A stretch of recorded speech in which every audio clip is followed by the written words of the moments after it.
आज मध्य प्रदेश की संस्कार धानी जबलपुर आके मैंने कोविड महामारी पर नियंत्रण की समीक्षा की है। क्राइसिस मैनेजमेंट ग्रुप के साथ मैंने चर्चा की और उसके बाद मैंने डॉक्टर्स मित्रों से भी वर्चुअली बात की। हमारे ग्रामीण क्षेत्र के ब्लॉक स्तरीय क्राइसिस मैनेजमेंट जो ग्रुप है उनसे भी वर्चुअली में जुड़ा। एक राहत की बात यह है कि न केवल जबलपुर में बल्कि पूरे मध्य प्रदेश में कोरोना की पॉजिटिविटी की दर अब लगातार कम हो रही है। ये बढ़ के 25% के ऊपर पहुंच गई थी, आज घट के ये 16% के नीचे आ गई। कई दिनों में पहली बार आज पॉजिटिव केस जो निकले हैं उनकी संख्या 4 अंकों में आई, मतलब 9,500 के आसपास आई। और जबलपुर में भी पॉजिटिव केसेस की संख्या अब कम होने लगी है और रिकवरी रेट लगातार बढ़ रहा है। लेकिन हम चैन की सांस नहीं ले सकते, सफर अभी लंबा है, हमको लंबा रास्ता तय करना है और इसलिए सचेत और सजग होकर कोरोना की महामारी के खिलाफ हमको लड़ाई लड़नी पड़ेगी। सरकार की त्रिस्तरीय नीति है, 3 स्तरों की कार्य योजना है इस संक्रमण से लड़ने की। नंबर 1, संक्रमण की चेन तोड़ना। मैं जनता का, जनप्रतिनिधियों का, समाज सेवियों का, स्वयंसेवी संस्थाओं का आभारी हूं। सबने मिलके जनता कर्फ्यू, कोरोना कर्फ्यू को सफल बनाने में अपना अभूतपूर्व योगदान दिया है।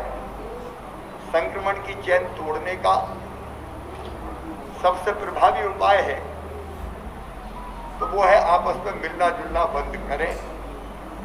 और गांव में भी यहाँ कई गांवों ने जनता कर्फ्यू लगाया है और शहर की जनता भी कोरोना कर्फ्यू, क्योंकि जनता ही का कर्फ्यू है, जनता के लिए है, उसके कारण संक्रमण की चेन टूटना प्रारंभ हुई है। अभी शादी विवाह का समय नहीं है, कार्यक्रम के आयोजन का समय नहीं है। एक सबके साथ मिलकर संक्रमण की चेन तोड़ने का अभियान लगातार जारी रहेगा। दूसरा जो उपाय हम लोग कर रहे हैं, किल कोरोना अभियान। ग्रामीण क्षेत्रों में घर घर टीम सर्वे कर रही है। 3 हमारे ग्रुप बने, क्राइसिस मैनेजमेंट ग्रुप जिले का, फिर ब्लॉक का और फिर गांव का, क्योंकि कोविड की लड़ाई कोई भोपाल और जबलपुर में बैठ के नहीं लड़ी जा सकती, हर एक गांव में लड़नी पड़ेगी और प्रशासन के साथ वहां की जनता को मिलकर लड़नी पड़ेगी। कई बार गंभीर मामला इसलिए हो जाता है कि कई दिनों तक सर्दी जुकाम बुखार को हल्के में ले लेते हैं लोग और बाद में जब संक्रमण फेफड़ों में चला जाता है तब तकलीफ होती है, तब अस्पताल आते हैं।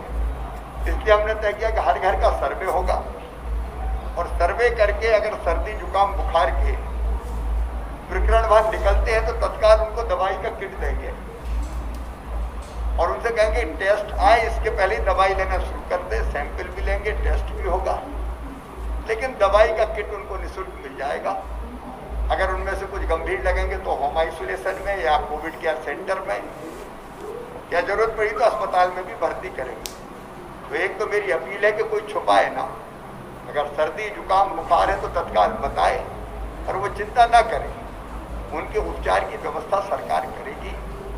तो ये किल कोरोना अभियान गांव में और शहरों में कोविड सहायता केंद्र खोल के हम जनता से अपील कर रहे हैं कि सर्दी जुकाम और बुखार हो तो फीवर क्लिनिक पे आ जाओ, ताकि आपका परीक्षण करके आपको दवाई दी जा सके और आगे आपको क्या करना है इसकी सलाह भी दी जा सके। तीसरी चीज हम कर रहे हैं कि अब गरीब हो, आमजन हो या मध्यम वर्गीय हो, उनका इलाज निःशुल्क किया जाएगा। सरकारी अस्पताल में निःशुल्क पहले से हो रहा है, अस्पताल ऐसे हैं कि जो कोविड के महामारी के इलाज के लिए सरकार ने अनुबंधित किए हैं, उनमें भी निःशुल्क इलाज हो रहा है। लेकिन प्राइवेट अस्पतालों में भी आयुष्मान भारत पैकेज के जो कार्डधारी थे, जिसमें मध्य प्रदेश में लगभग 88% परिवार आ जाते हैं, जो गरीब हैं, जो मध्यम वर्गीय है, निम्न मध्यम वर्गीय है, वो सारे के सारे इसमें सम्मिलित हो जाते हैं। उनमें से अगर परिवार में एक भी आयुष्मान कार्ड है, बाकी सदस्य भी भगवान ना करे संक्रमित होगा तो उसका भी कार्ड बनाया जाएगा और उस आयुष्मान कार्ड पर 40% अधिक पैसा देके अस्पतालों को एक पैकेज बनाया है। मुझे खुशी है कि जबलपुर के भी कई अस्पतालों ने, निजी अस्पतालों ने भी तय किया है कि हम उस पैकेज के अंतर्गत निःशुल्क इलाज करेंगे, मतलब पैसा सरकार देगी और प्राइवेट अस्पताल में भी आम जन को निःशुल्क उपचार मिलेगा, इलाज मिलेगा, ताकि कोविड की ये महामारी कई बार शरीर तो तोड़ती है, आर्थिक रूप से भी तोड़ देती है। ये निःशुल्क इलाज की हम लोगों ने, मध्य प्रदेश शासन ने व्यवस्था की है। मुख्यमंत्री कोविड उपचार योजना यहाँ लागू की गई है, उसके अंतर्गत ये निःशुल्क उपचार होगा। और 14 वैक्सीन सुरक्षा चक्र है, वैक्सीनेशन का हम लोग लगातार ध्यान दे रहे हैं। लेकिन 3-4 चीज़ें जो जबलपुर में हमको लगता है, अरविंद भदौरिया जी हमारे प्रभारी मंत्री जी मेरे साथ हैं कोविड के, वो लगातार यहाँ के जनप्रतिनिधियों के साथ मिलके, यहाँ के सांसद जी, यहाँ के विधायकगण, सबके साथ मिलके यहाँ के उपचार की व्यवस्था देख रहे हैं। अभी मेडिकल कॉलेज जबलपुर में आईसीयू और एलजीयू की बेड की संख्या भी हमने बढ़ाने का फैसला किया है। 600 से बढ़ा के 640 उनकी संख्या की जाएगी, ताकि आईसीयू में और उपचार हो सके। जबलपुर में बाहर से भी लोग बड़ी संख्या में 17-18 जिलों के लोग आते हैं, उनको उपचार मिल सके। मेडिकल कॉलेज में भी ऑक्सीजन बेड की संख्या 144 से बढ़ा के 225 की जाएगी। हम लोग एक चीज़ और देख रहे हैं, 2 चीज़ें। एक ब्लैक फंगस नाम की बीमारी, वो भी कुछ लोगों को साइड इफेक्ट के रूप में हो रही है, उसके उपचार के लिए भी एक कमेटी बना रहे हैं, ताकि उसकी राय से हम ब्लैक फंगस के जो रोगी हैं उनके भी बेहतर इलाज की व्यवस्था कर सकें। और एक थर्ड वेव आएगी ऐसा लोग कह रहे हैं, तो उसको ध्यान में रखते हुए बच्चों को वो ज़्यादा इफेक्ट करेगी।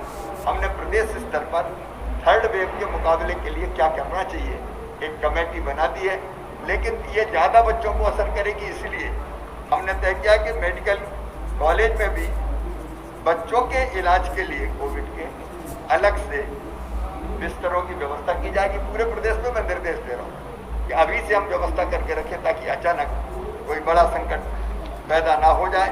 कोविड की जांच बढ़ाने के लिए भी अब यहाँ RT-PCR के जो टेस्ट है वो 900 के स्थान पे 1800 होंगे, प्रतिदिन जांच होगी, उसकी भी व्यवस्था कर रहे हैं। मेडिकल कॉलेज में MRI मशीन से लेकर CT स्कैन तक की और व्यवस्था करने का काम करेंगे। आज कुछ सुझाव यहाँ और हमारे क्राइसिस मैनेजमेंट ग्रुप की बैठक में आए।